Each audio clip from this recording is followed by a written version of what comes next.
RAB থেকে SIF নাম বদল নাকি নতুন অধ্যায়?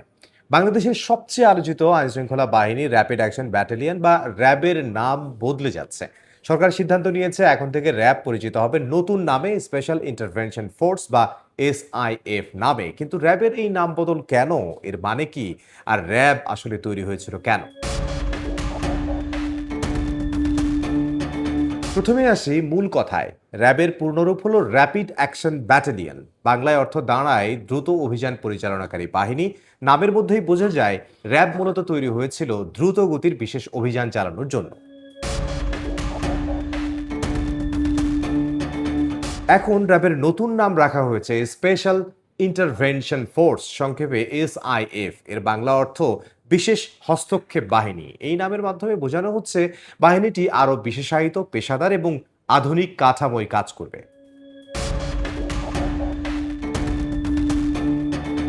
র্যাবের জন্ম হয় ২০০৪ সালের ২৬ মার্চ। স্বাধীনতা দিবসের প্যারেডে অংশ নেয়ার মধ্য দিয়েই সংস্থাটি প্রথমবার জনসমক্ষে আসে। এরপর ১৪ এপ্রিল ২০০৪ সালে পহেলা বৈশাখের অনুষ্ঠানে নিরাপত্তা দিয়ে প্রথম দায়িত্ব পালন করে।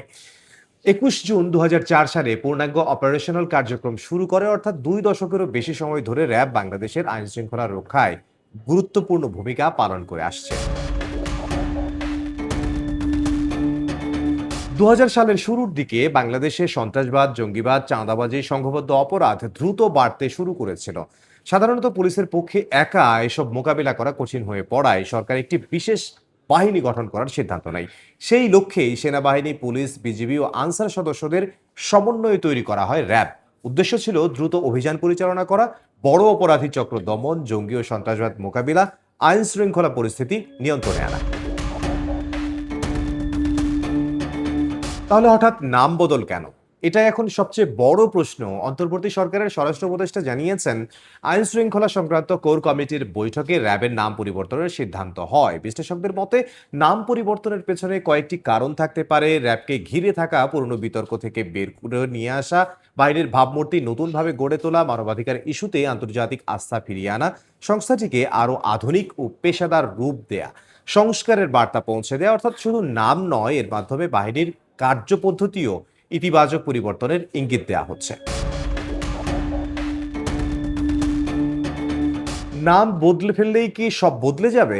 বিষয়টা এরকম নয়। শুধু নাম পরিবর্তন মানেই পুরো কাঠামো বদলে যাবে এমন নয়। তবে সরকার ইঙ্গিত দিয়েছে কার্যক্রমে সংস্কার আসবে, জবাবদিহিতা বাড়বে, পেশাদারিত্ব আরো শক্তিশালী হবে।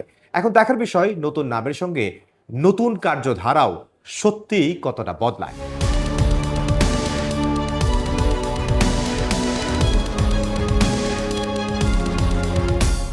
র্যাব থেকে এসআইএফ, এই পরিবর্তন বাংলাদেশের আইনশৃঙ্খলা ব্যবস্থায় একটি গুরুত্বপূর্ণ অধ্যায় হয়ে থাকবে। এটি শুধু নাম পরিবর্তন নাকি সত্যিকারের নতুন শুরু, তা সময়ই বলে দেবে। আপনাদের কি মনে হয় জানান কমেন্টে।